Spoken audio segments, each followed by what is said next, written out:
Hello everyone and welcome to another video. Now this is the Panasonic Toughbook CF19 Mark III, and it's no ordinary laptop.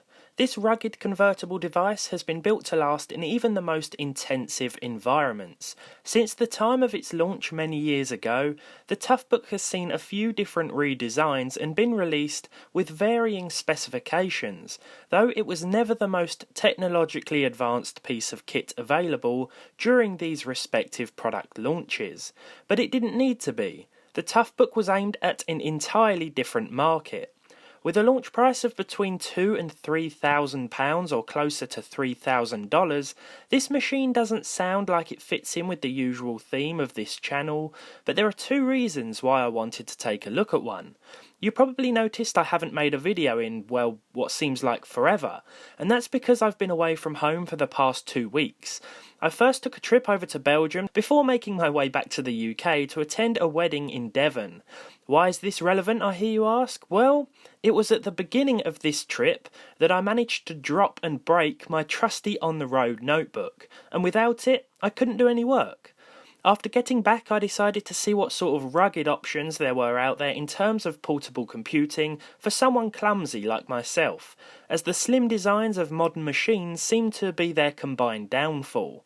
The prices quickly put me off the idea of actually getting something new, but it was during my search that I came across this. I could tell that this probably wouldn't be able to meet my needs video editing wise, but considering one of these can now be found second hand for less than £100 here in the UK, as well as pretty cheap in some other countries too, it may be a tempting buy or seem like one for someone who wants an affordable everyday machine capable of withstanding slightly rougher usage. Even if it can't handle the CPU intensive tasks that I had planned for it, I'm betting there are a lot of people out there who would appreciate a tough and now affordable system like this one. But does it actually make sense as an everyday consumer to buy one of these? Well, first of all, let's dive deeper into the aesthetics. At just over 2 inches thick, this magnesium alloy-based beast sounds pretty heavy, but at 2 kilos, it's lighter than my old Alienware M14X gaming machine I tested a while back, and comes as part of an overall smaller package with a handy carry strap. It doesn't feel uncomfortable or clunky to walk around with.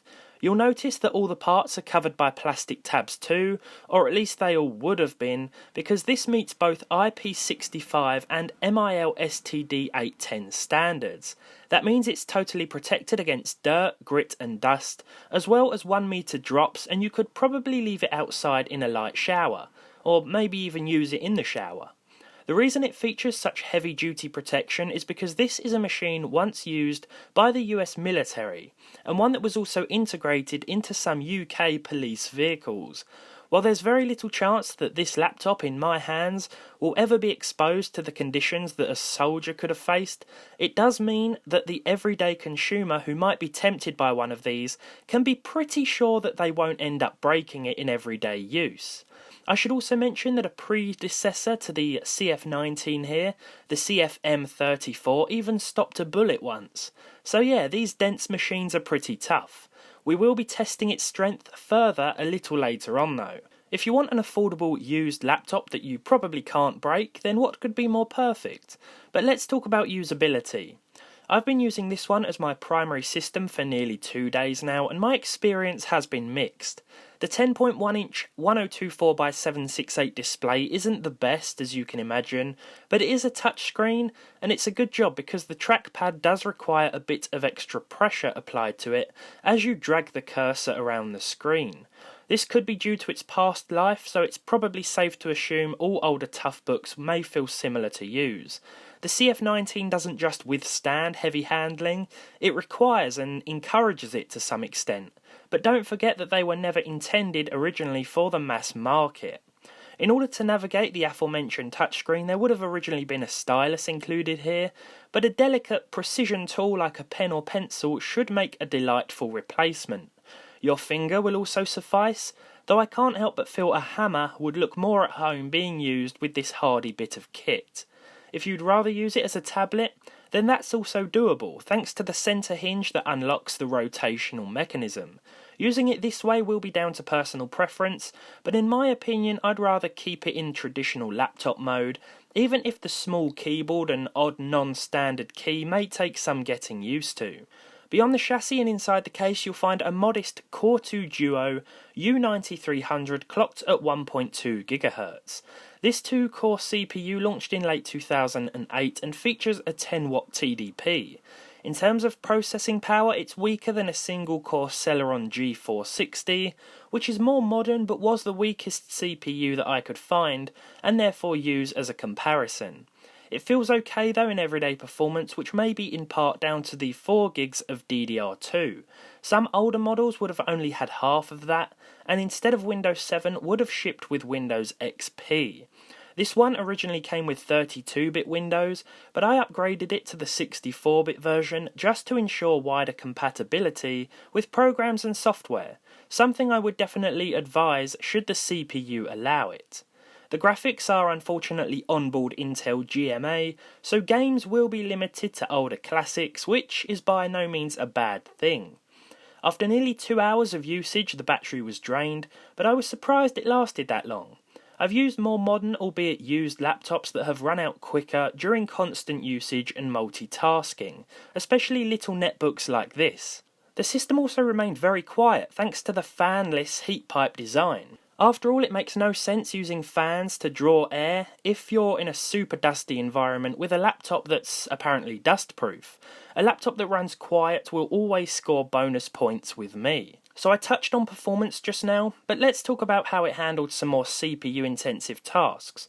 I don't know what it is about the Toughbook, but it actually handled Premiere Pro really well. The older, pretty weak processor should have struggled a lot more, but I was able to edit and render a short clip without any issue. It was a suspiciously smooth experience in fact, and even opening the program, which is installed on the stock 500GB shockproof HDD, felt pretty snappy. So I actually really like using the Toughbook. The things I like about it include the fact that it's very hardy, it's pretty hard to destroy, although we will be testing that out in a couple of minutes time.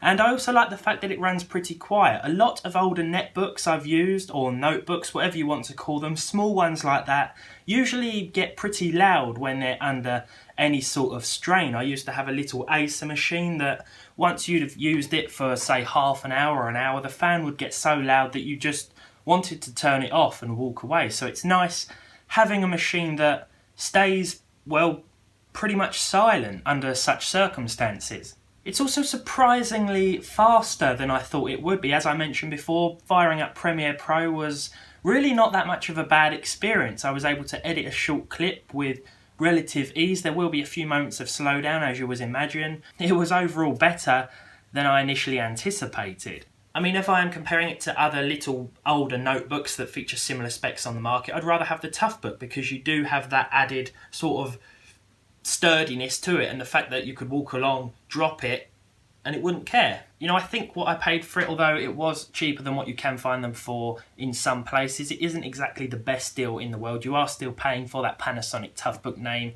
and of course the legacy that it leaves in the world of computing as well. But I think I'm pretty happy with it. I think it's a good machine. It's certainly unique and interesting, and you'll have no worries about breaking it. Now though, we must really put that to the test because it's time to check out a couple of perhaps far-fetched scenarios to see how strong this thing is. So you've gone to the outside freezer to get, say, a couple of steaks, but oh no, you've left your laptop inside the freezer accidentally. Easy thing to do, happens to us all. Can it withstand such low temperatures?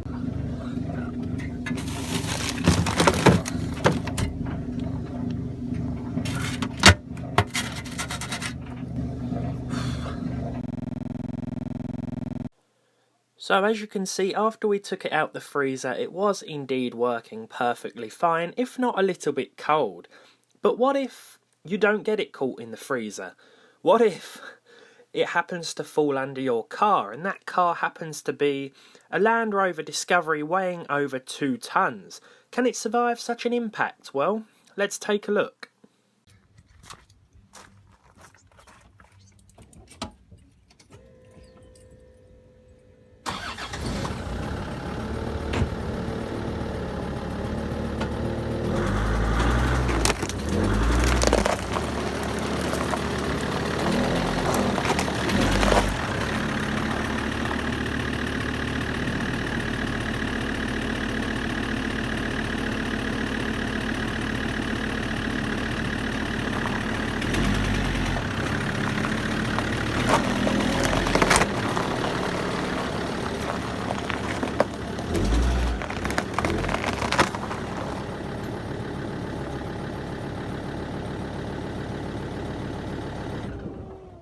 So that noise didn't really sound too great from inside the Land Rover either, as the laptop sort of just got mashed into the stones.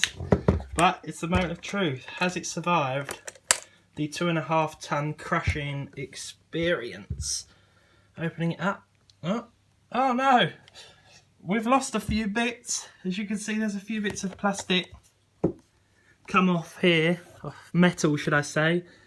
Oh, as you can see, we've got a dent here where that's a stone has been pushed into the underside. A lot of marks here, although it's hard to distinguish what was there already. I think this has taken the brunt of the force, this little hinge part here, which is now pretty sharp. But that doesn't matter because... Come on. Come on. Yes! Yes! Guess it's pretty tough after all. And there we go. So there we have it. I hope you guys have enjoyed this slightly non-conventional review of the Panasonic Toughbook CF19. If you did, leave a like on it down below. Leave a dislike if you didn't. Subscribe to the channel if you haven't done so already. I apologise for the delay in uploading since last time, but as I said, I was away, so that won't happen again. And I hope to see you all in the next one.